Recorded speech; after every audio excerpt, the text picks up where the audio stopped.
person must work. I don't like that. Work. Every person must work. Young or old, work harder. Every person must work. No longer are we insisting on 9 o'clock until 5, but employers and workers can now come together and arrange times convenient to them for the work to be done, right? So it's in essence, that is what we are here going to be discussing. And with that, discussions got underway as Montegonians joined other stakeholders and interest groups to listen and share their views on the implementation of the flexible work arrangements, more popularly referred to as the Flexi Work Week Bill. Montego Bay has a tradition that has set the pace for the Flexi Week. In our service industry, in the hospitality industry, and in more recent times, our business processing operations and outsourcing, we have to flex the time to match the services that we offer. Our hotel industries have to run 24/7s. In that persons must be taken care of morning, noon, night, Saturday, Sunday, public holidays. So the world is one place now. And if we cannot move along with the times, then we are going to be left behind. Tuesday, September 23, 2014. An important date to remember, as that's the day parliamentarians debated and subsequently passed the Employment Flexible Work Arrangements Miscellaneous Provisions Bill, paving the way for the introduction of flexible working time. The Flexi Work Arrangement is intended to increase employment opportunities, enhance productivity, and give employees and employers space to select the best working schedules and time suited for their needs.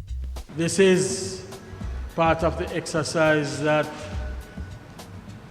this government is committed to, the whole business of participation, accountability, and responsibility. This is not only because it is also a requirement of the International Monetary Fund. It is one of the benchmark pieces of legislation that we have to enact. But it is because more so that it is important for the Jamaican people to enact this legislation for their own benefit. That point was also brought home to citizens at the Monetgo Bay consultation on the legislation. There are variations in the starting and end time of the workday.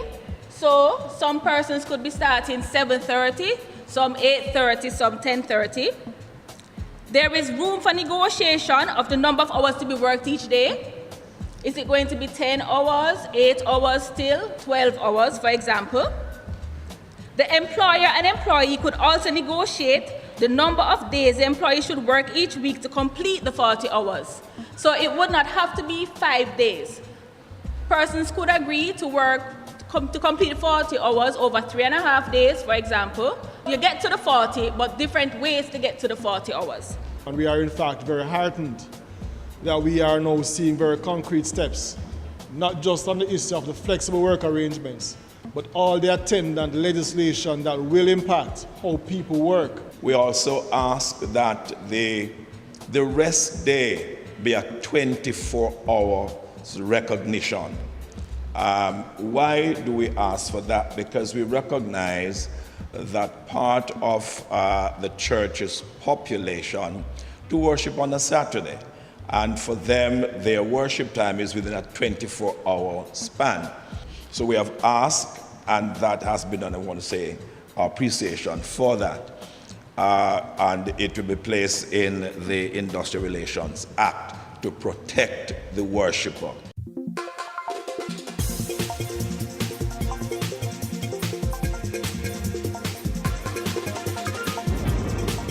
What plans and programs do the government have through the Ministry of Labour to ensure that the program is successful?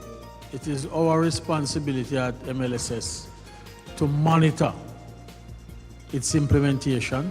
We intend, in a very robust way, to ensure that we monitor this particular bill to make sure that there is no form of discrimination that is meted out to anyone. What about the employer? What about the employer? Where is his rights? This bill does not give the worker any more rights than the employer. What we're saying here, everything is a negotiation. My observation vis-a-vis question is in regards to public and civil servants. Currently, we are unable to be engaged in any other form of employment. Unlike other countries, how will it affect our terms of employment as it relates to public and civil servants engaging in flexi 12-hour week, 12-hour days, etc., as laid out in the bill? We do have in the staff orders provisions for flexible work arrangements. We do also have in the staff orders provisions for persons who want to pursue private work. What it is saying is that you need to declare and ensure there is no conflict of interest. And once that is not a danger, there is nothing to say that public employees cannot engage in private work.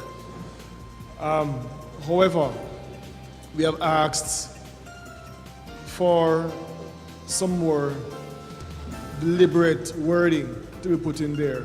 Two questions. One has to do with whether or not there is going to be any form of material produced where persons will be able to find answers to some of the basic questions. Indeed, there will be a reference book, reference guide for workers as well as employers. We are going to be engaged in a program so that we get it, the sensitization on a wider basis. We need it. The country needs it. So whatever the kinks are in the system, we have to work them out.